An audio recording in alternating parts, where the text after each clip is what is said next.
kralje mi pepeljare, a ova mu je pala za guzicu negdje. Ali dobro nije izgorio. On je došao sa dijagnozom bjesnoće.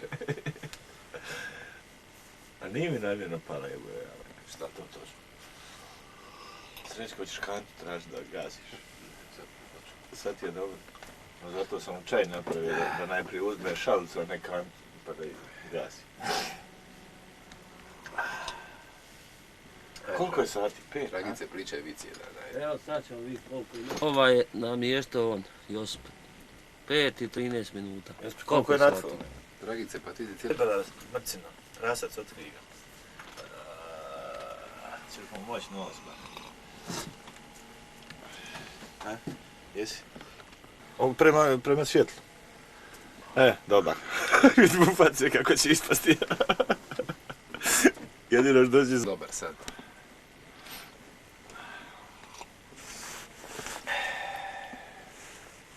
A fotogeničan je. Drago, šuti, snima se, ne samo slika, već i zvuk. Tiši, nemoj tako jako. Jel ladno, Vani? Nije, oču. Jel? Aj, dobro. Nije to sve. Bojovnice. Ja ne Ti autofokus jebote ne radi. O, ne. Radi ti. Kuras mi radi, nisi oštar jebote. Izoštri on polako, ne može brzo. Ako samo